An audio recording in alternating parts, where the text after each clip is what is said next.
আসসালামু আলাইকুম ওরহমতুল্লাহি ওয়াবারকাতুহু। আমার প্রিয় আপুরা ভাইয়েরা সবাই কেমন আছেন? আল্লাহ তাআলার অশেষ রহমতে আমরা সবাই ভালো আছি। চলে আসলাম আপনাদের জন্য নতুন একটা ভিডিও নিয়ে। অনেক দিন ধরেই কিন্তু ব্যস্ততায় যাচ্ছে আমাদের দিন। তার মধ্যে আমার আপুরা ভাইয়েরা আমাকে অনেক বেশি স্মরণ করে, আমাকে কমেন্টে ইনবক্সে মেসেজ করে যে আমি যেন আমার আপু ভাইয়াদের জন্য এরকম ডেইলি লাইভ ব্লগ শেয়ার করি মাঝে মধ্যে। আমাকে নাকি তারা অনেক বেশি মিস করে, এটার জন্য আমি অনেক বেশি খুশি। তাই এত ব্যস্ততার মধ্যেও চেষ্টা করলাম আজকের ভিডিওটা একটু মেক করার জন্য, কষ্ট হলেও। তো আমাকে আমার আপুরা ভাইয়েরা যেরকমভাবে সাপোর্ট দিয়ে যাচ্ছেন এইভাবে সাপোর্ট করবেন। কাছের এবং দূরের, দেশ এবং দেশের বাইরের আমার প্রিয় ভাইয়া এবং আপুরা যে যেখানে বসে আমার আজকের ভিডিওটা দেখছেন কিংবা দেখবেন, আপনাদের জানাই মন থেকে অসংখ্য ধন্যবাদ এবং ভালোবাসা জানিয়ে আমি আমার আজকের ভিডিওটা শুরু করছি। তো আপুরা ভাইয়ারা, পবিত্র রমজান মাস কিন্তু আমাদের চলেই আসছে। অন্যান্য মাসের তুলনায় পবিত্র রমজান মাসটা আমাদের জন্য অনেক বেশি স্পেশাল। আমরা কিভাবে রমজানের প্রস্তুতি নিব এটার সম্পর্কে কিছুটা কথা বলবো আপনাদের সাথে। রমজানের জন্য শুধু তো বাজার সদাই করলে হবে না, কিছুটা আমলেরও প্রস্তুতি নিতে হবে, তাই না? আমরা কে কতটুকু আমল করতে পারি কিংবা কতটুকু আমল করছি সেদিকে আমরা নাই যাই। রমজানের প্রস্তুতি হিসেবে কিন্তু আমরা কিছুটা অভ্যাস গড়ে তুলতে পারি অন্যান্য মাসের তুলনায়। রমজানের প্রস্তুতি হিসেবে আমরা কিছু নতুন নতুন আমল শিখি, একটু কোরআন তেলাওয়াত করার অভ্যাস করি, নামাজ শেষে একটু জিকির করার চেষ্টা করি, এতে করে কিন্তু আমাদেরই ভালো হয়। তাছাড়া খাবারের কিছু প্রস্তুতি তো অবশ্যই নিতে হবে ফ্যামিলির সদস্যদের জন্য, তা না হলে ফ্যামিলির সদস্যদেরকে কি খাওয়াবো, তাই না? খাবার দাবারের প্রিপারেশন তো অবশ্যই নেব, তবে সবচেয়ে বেশি গুরুত্বপূর্ণ সব দিক থেকে যদি চিন্তা করি তাহলে সব থেকে গুরুত্বপূর্ণ বিষয় হলো নিজেকে প্রস্তুত করে নেওয়া রমজানের জন্য। আমরা নিজেরা আখিরাতে কি জবাব দেব? যেহেতু আখিরাতে আমাদের যেতেই হবে, মৃত্যুটা আমাদের জন্য অনিবার্য, তো সেটার জন্য আমরা কি কি প্রস্তুতি নিচ্ছি সেটা একান্তই যার যার ভিতরে গেঁথে রাখা উচিত। অন্তত বাবা মার সাথে এই 11 মাসে যতটুকুই খারাপ ব্যবহার করি না কেন, এই রমজান মাসে পুষিয়ে দেব ভালো ব্যবহার করে। কারণ যে বাবা মার বদদুয়া কামাবে সেই সন্তানের কিন্তু এই রমজান মাস পেয়ে যে বাবা মাকে খুশি না করতে পারবে তার গুনাহ কখনোই মাপ হবে না। তাই আমাদের সবার উচিত বাবা মার কাছ থেকে মাপ চেয়ে নেওয়া, আর বেশি বেশি তো ইস্তেগফার পাঠ করতে হবে, আল্লাহ তাআলা যেন আমাদের শয়তানের ধোঁকা থেকে সবাইকে হেফাজত রাখে। আর আরেকটা বিষয় আমাদের মাথায় রাখতে হবে, রমজান আসলে হঠাৎ কিন্তু কোরআন শরীফ নিয়ে অনেকে বসে, তো সেই প্রস্তুতিটা আগের থেকে নেওয়া। আমাদের আল্লাহ রাসূল বলেছেন যে রমজান আসার আগে শাবান মাসে কিছু রোজা রাখি, রমজানের প্রস্তুতি হিসেবে যেন আমাদের কষ্ট না হয়। রমজান মাসে রোজা শুরু হলে একাধারে রোজা রাখতে হবে, উম্মতের কষ্ট হবে, এটা ভেবে কিন্তু রাসূল সাল্লাল্লাহু আলাইহি ওয়াসাল্লাম বলেছিলেন শাবান মাস থেকে কিছু প্রস্তুতি নিতে। আরও একটা গুরুত্বপূর্ণ বিষয় হচ্ছে কোরআন তেলাওয়াত করা। কোরআন তেলাওয়াত করার জন্য কিছুটা সময় নির্ধারণ করে রেখে দেওয়া, যে এই সময় থেকে এই সময় পর্যন্ত আমরা কোরআন তেলাওয়াত করব। এভাবে যদি টাইম সিলেক্ট করে রাখা যায়, সময় নির্ধারণ করা যায়, তাহলে কিন্তু আমাদের রমজানের রোজা রাখার পাশাপাশি ইবাদতও কিন্তু খুব সঠিক সময়ে হবে। আমরা সারা বছর কিন্তু কোরআন তেলাওয়াত আধা ঘন্টা করি, নয়তোবা 10 মিনিট, তাই না? তবে রমজান মাসে যদি এটা ডাবল করি তাহলে কেমন হয়? রমজান মাসে তো এক্সট্রা কিছু করতে হবে, তাই না?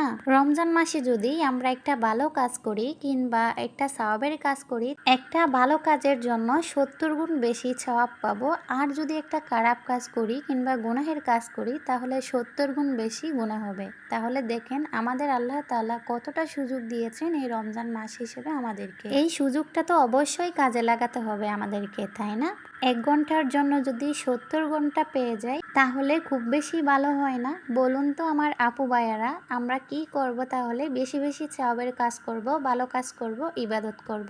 ইনশাল্লাহ আমি আমার জায়গা থেকে সবার জন্য দোয়া করব যেন মুসলিম মিল্লাতের অন্তর্ভুক্ত সবাইকে আল্লাহ তাআলা যেন সম্পূর্ণ রোজা পালন করার তৌফিক দান করুন। সবাইও আমাদের জন্য দোয়া করবেন। এখন কিছু ভিডিও রিলেটেড কথা বলে নিই।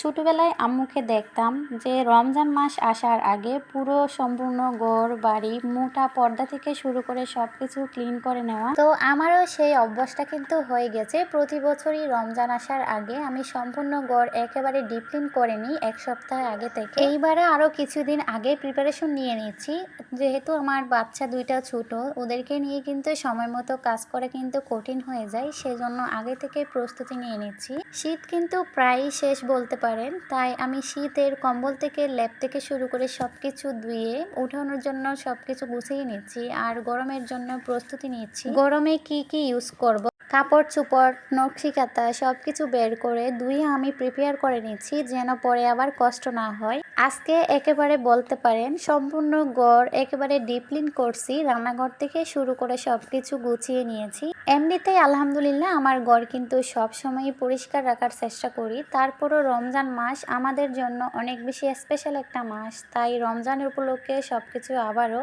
একবার পরিষ্কার করে নিলাম। পরিষ্কার পরিচ্ছন্নতা তো ইমানের অঙ্গ, পরিষ্কার পরিচ্ছন্ন থাকা আমাদের জন্য অত্যন্ত জরুরি। ঘর বাড়ি পরিষ্কার রাখলে কিন্তু না খেয়েও থাকা যায়, তাও শান্তি লাগে মনে যে না আমার ঘরটা তো পরিষ্কার পরিচ্ছন্ন আছে। আজকে বাসার পর্দা, তারপর বিছনার চাদর থেকে শুরু করে সবকিছু ধুয়ে নতুন করে সেট করে নিয়েছি। পরে আসছি একটু মোছামুছির কাজ করতে, একেবারে মোছাটাও করে নিয়েছি। পরে তো আবার করা যাবে, প্রতিদিনই করি, তারপরও আজকে যেহেতু সবকিছু করছি একবারে মোছার কাজটাও একবার করে নিচ্ছি। চাইলে আমার আপুরও রমজানের আগে যাদের ঘরে এরকম ছোট বাচ্চা আছে একটু আগে কিন্তু প্রস্তুতি নিয়ে রাখতে পারেন, তাহলে আর কোনো প্রবলেমে পড়তে হবে না। যাই হোক, আমার আপু ভাইদের সাথে অনেক কিছু শেয়ার করছি। কেমন লাগছে আমার আজকের ভিডিওটা কমেন্ট সেকশনে জানাবেন। চলে আসলাম দুপুরের রান্না বান্নাতে।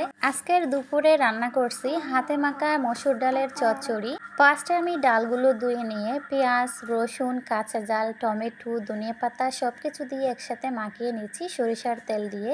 এরপর পরিমাণ মতো পানি দিয়ে এটাকে চুলায় বসিয়ে দেব। আর মাত্র কয়দিন পরে কিন্তু রমজানের রোজা শুরু হয়ে যাবে। রোজা রেখে ইবাদত করে সংসারের কাজকর্ম সেরে টাপ হয়ে যাবে আমার আপুদের ভিডিও দেখার জন্য। তারপরও চেষ্টা করব আমার প্রিয় আপুদের চ্যানেলে ঢুকে ভিডিওগুলো দেখার জন্য। ইনশাল্লাহ আমি চেষ্টা করব ফুল ওয়াশ করার জন্য। আমি যেগুলো কমেন্ট করব ফুল ওয়াশ, আপনারা ধরে নেবেন আমি ফুল ওয়াশ করছি, মিথ্যে কথা কেন বলবো। আমি যে আপনাদের পাশে আছি সেটা কমেন্ট সেকশনে জানাবো, হাই হ্যালো লিখে অন্ততপক্ষে আপনাদের পাশে থাকবো ইনশাল্লাহ। সবাই আমাকে সাপোর্ট করবেন, আমার পাশে থাকবেন। আর ফুল ওয়াশ কমেন্ট করলে বুঝে নেবেন আমি অবশ্যই ফুল ওয়াশ করছি। আমারও তো মৃত্যুর ভয় আছে, তাই না? সবাই আমার পাশে থাকবেন, আমার ভিডিও দেখবেন। এদিকে ডাল রান্নাটাও হয়ে গেছে, এখন একটা মাছ রান্না করতেছি। এটা আমরা সুরমা মাছ নামে চিনি, আপনারা কে কী নামে চেনেন কমেন্ট সেকশনে জানাবেন। মাছগুলো ভালো মতো ধুয়ে কেটে নিয়েছি। চুলায় প্যান বসিয়ে দিয়ে দিলাম পরিমাণ মতো সয়াবিন তেল। এখন দিয়ে দিচ্ছি পেঁয়াজ কুচি। পেঁয়াজগুলোকে একটু লালচে কালার করে ভেজে নেব। এই মাছগুলোকে কীরকম ভাবে রান্না করেন জানি না, তবে আমি আজকে যেভাবে করছি এভাবে মাছটা রান্না করলে মনে হয় স্বাদটা বেশি হয়। ফার্স্টে আমি মাছটাই দিয়ে দিলাম পেঁয়াজের উপরে। এবার স্বাদ অনুযায়ী লবণ দিয়ে ভালো করে মিশিয়ে নিচ্ছি, মানে একটু ভাজা ভাজা করে নিচ্ছি মাছটাকে। একটা করে উপাদান অ্যাড করব, তারপর এভাবে ভেজে নেব। এখন দিয়ে দিচ্ছি আমি আদা রসুন বাটা, স্বাদ অনুযায়ী কাঁচা জাল পালি করে দিলাম। প্রয়োজন মতো হলুদের গুঁড়া মরিচের গুঁড়া দিয়ে দিচ্ছি। এই মাছটা যখনই রান্না করবেন তখন কিন্তু একটু শক্ত হয়ে যায়, তাই এভাবে যদি রান্না করা হয় আমার কাছে মনে হয় মাছটা অনেক বেশি স্বাদ হয়, একটু ভাঙা ভাঙা হয়ে যায়। তাই আমি মাছগুলোকে এভাবে রান্না করি। এবার সমস্ত মশলার সাথে মাছটাকে একদম ভাজা ভাজা করে নিচ্ছি যতটুকু সম্ভব। খুন্তি দিয়ে একটু ভাঙা ভাঙা করে দিয়েছি। কিছুক্ষণ বাজার পরে দেখতে পাবেন একটু লালচে কালার চলে আসছে মাছগুলো। তারপর অ্যাড করে দিতে হবে টমেটো। আমি এখানে 1 কাপের মতো টমেটো অ্যাড করে দিচ্ছি। একটু বেশি পরিমাণে টমেটো ইউজ করবেন মাছগুলো রান্নাতে, তাহলে কিন্তু স্বাদটা বেশি হয়। এবার মাছের সাথে টমেটোটা মিশিয়ে নিয়ে দিয়ে দিচ্ছি পরিমাণ মতো পানি। এবার এই মাছগুলোকে ভালোভাবে আপনার পছন্দ মতো গ্রেভি রেখে রান্না করে নিতে পারবেন। আমি একটু মাখা মাখা রাখি মাছটা রান্নার ক্ষেত্রে, আপনারা চাইলে আপনাদের পছন্দ মতো ঝোল রেখেও রান্না করতে পারেন, আবার মাখা মাখাও রান্না করতে পারেন। কয়েকটা গলদা চিংড়ি মাছ ভুনা করে নিচ্ছি। এই গলদা চিংড়ি মাছের একটা মজাদার রেসিপি কিন্তু আমার চ্যানেলে আপলোড করা আছে, আপনাদের সুবিধার্থে ডেসক্রিপশন বক্সে আমি লিঙ্ক দিয়ে দেবো, সেখান থেকে দেখে নিতে পারবেন। এভাবে চিংড়ি মাছ ভুনা করলে যে পছন্দ করে না সেও খাবে, কোনো আহামরি বসনার প্রয়োজন পড়ে না, খুব সিম্পলভাবে কিন্তু ভুনাটা করে নেওয়া যায়। দুপুরে খাওয়া দাওয়ার পরে আর কোনো রেকর্ড করা হয়নি। সন্ধ্যার নাস্তায় কয়েকটা পেঁয়াজু বেজে নিচ্ছি। ওই দিন যে আমি পেঁয়াজু প্রিমিক্সের একটা রেডিমিক্সের রেসিপি শেয়ার করছিলাম, ওই রেসিপিটা অনেক বেশি মজা মজা হয়েছিল, পেঁয়াজিটা পারফেক্ট হয়েছিল, তাই আজকেও কয়েকটা পেঁয়াজি ভেজে নিয়েছি। আমার আপুরা ভাইয়ারা, আমার আজকের ভিডিওটা কেমন লাগছে কমেন্ট সেকশনে জানাবেন। আজকের মতো এখানেই বিদায় নিচ্ছি, ভালো থাকবেন সবাই, আল্লাহ হাফেজ।